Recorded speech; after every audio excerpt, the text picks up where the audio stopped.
Hello again. It's been a while. How you doing out there, Guitar Tone Tuesday people?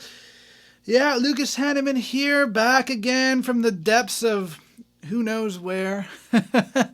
I'm sorry, guys. I'm sorry it's taken me so long to come back and put out an episode for you guys. It's been a busy time. It's been a busy time, in all honesty. The LH Express has been working hard on our new album. We finally wrapped up recording, wrapped up mixing, wrapped up mastering as of last week. Now it's all been sent off to the printers, and Painting Stars is going to be available on June 2nd. So we can't wait. We can't wait. But all that said, I'm sorry for being MIA, both with Guitar Tone Tuesday and with Shut Up and Pluck It. So I thought that today maybe I'd fuse the two into one colossal, I don't know, mess of something that hopefully makes some sense to you guys. I wanted to talk to you guys about a term that I just thought about, and the term is constructive noodling. Constructive noodling. Now, I don't like the term noodling when people say, "Oh, you're noodling." I think that's a funny thing. I know guitar players get pegged often as noodlers. I think of all the instrumentalists, we are the noodlers. And what that means basically is like we like to pick up our guitar and just play randomly. And what constructive noodling is basically what I try to do when I create Shut Up and Pluck It videos, things like that. the whole idea to me is to come up with a theme. Instead of just playing random stuff around your guitar, try to play something melodic. Try to play something that means something, at least to you, hopefully to somebody else. Something that has a beginning, a middle, and an end. So I just played this silly little kind of country riff right there. And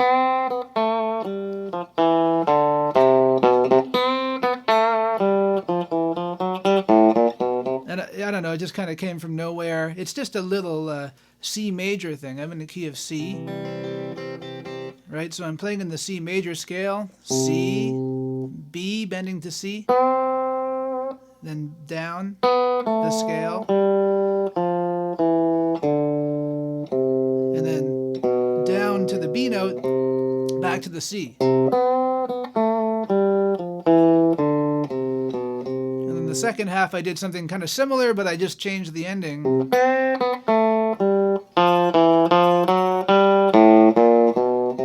Kind of doing the, Jimi Hendrix Hey Joe thing there, chromatic, using some chromatic movement there. And it's just an example of, trying to do something that stays in a key, generally. There's a couple passing tones here and there,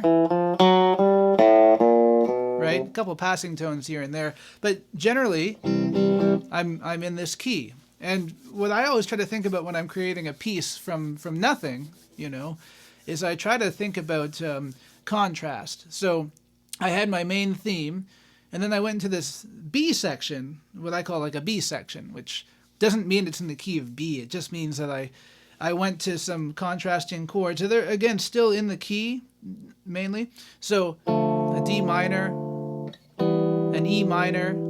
I did this kind of F variation. So I started a little low, and then went up to the actual F chord. These are just triad shapes. Then I went back down again, D minor, E minor. Then I played this fancy R&B chord, which I love so much. It's an F major over G. So what that is like a little F chord shape, but you don't bar over the high E string, and you just bring your ring finger up to the low E, put your pinky finger on the D string, and voila. It's still in the key. It's kind of one of those Stevie Wonder chords, One of those kind of jazzy chords that you heard a lot in 70s R&B and stuff like that. Really cool type of chord, which I love a lot. And anyways, all that to say, I'm basically playing with a couple of ideas. I did all that stuff, then I went back to my main melody.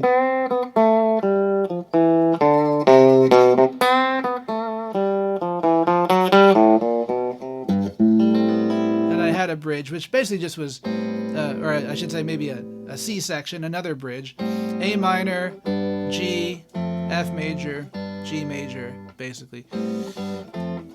And so that's, that was just a simple little idea. It just came to my head right before I hit record, And that's the whole thing to me. That's really important to impart to you guys. Like, the whole goal of Guitar Tone Tuesday is that I want you guys to pick up your guitars. I want you guys to have fun, and I want you guys to do something constructive with your guitar. And I think sometimes the least constructive thing we can do is pick up our guitar and play that thing that we can play so well. It's kind of an ego stroke, as it were, to pick up your guitar and just play that stuff that you can play so well.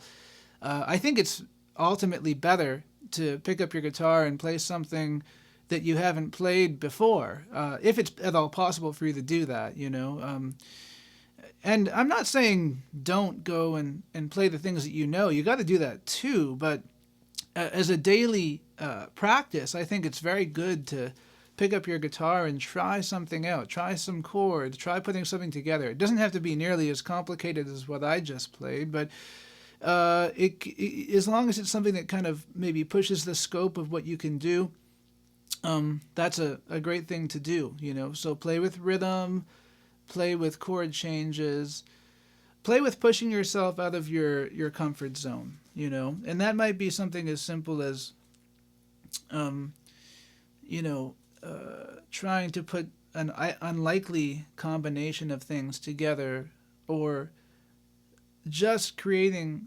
something that doesn't exist. That's a hard enough task for a lot of people, right? If you're not a person who's explored that before, who's written much music, it can be a really good thing for your brain and for your hands to try to venture into the previously unventured territories, So, anyways, I just thought I'd maybe talk a little bit about that today. I hope everyone's doing well. I really appreciate you guys hanging in there with me, I know it's been a long time, so thanks for your patience. And just to explain a little bit for those who don't know about the idea of playing in a key, the idea is that any major scale or minor scale has 7 notes, and off of each of those notes you can play a chord. So in the key that I'm in today, I'm in the key of C major, just because C major is a happy key, and when I picked up this telly, it made me feel happy. So the chords in the key of C major are C major, D minor, E minor, F major, G major, A minor, and then the often not used B diminished, and then back to C. So we get 7 chords. 1, 2, 3, 4, 5, 6, 7, and then back to where we started. You can play those chords going up, which is what we call ascending, or you can go down, which is what we call descending.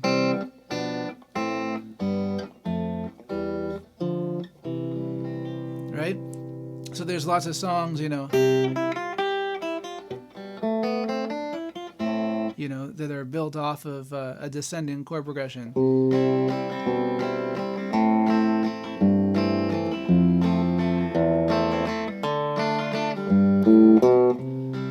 Right? That's just a little example of one. But there's so many, right? There's so many. And what I was doing in this song is I was kind of playing a main part that was just based off of a lick, right? In this key, using the scale itself. It's not really implying any chords. It's just just notes, right? And then I was playing another section that actually had rising chords, D minor, E minor, F major, going up that scale, right? D minor, E minor, F major, and then eventually, essentially a G chord, And then the other part was descending, A minor, down to G, down to F, back up to G, so it's kind of moving around that center, and then again, A minor, G major, F major, and then I think I played that Stevie Wonder chord again at the end, the F major 7 over G. So these are just the types of things I think about. I studied music in school, so I think this way a lot, but it doesn't have to be anything complicated, right? Maybe pick up your guitar and just play some blues, take your loop pedal out if you got one and just play a blues in the key of E. 12-bar blues.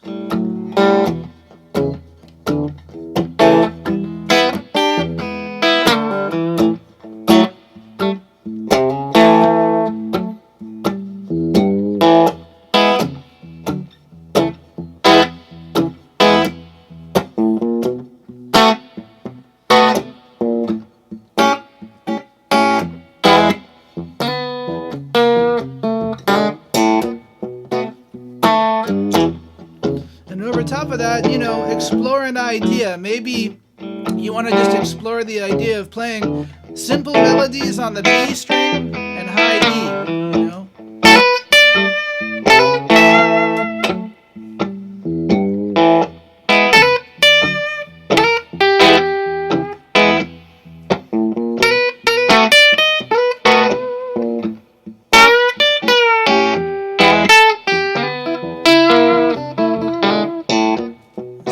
still just on the B string and the high E.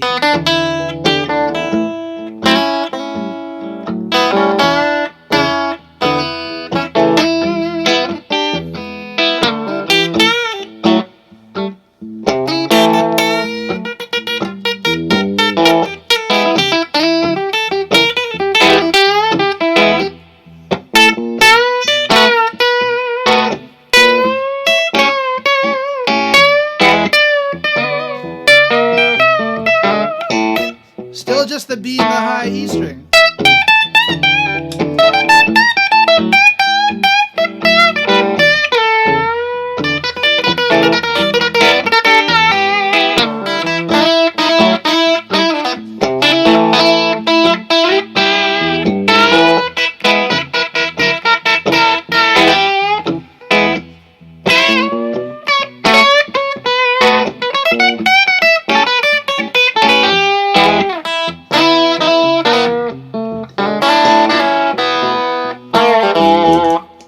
I just went to the G and the D right at the end. But, you know, like that's the type of thing I try to do, is I try to limit myself to something and then create something constructive out of it. So there we go. Constructive noodling. It's just a thought for the week. I hope you guys enjoyed that. Let me know what you thought in the comment sections down below. You know, I know that we haven't done many episodes like this where I just kind of talk about what's on my mind, but there you have it. Maybe we'll do more like this in the future. I got some exciting stuff coming up. I got a couple episodes I got to piece together.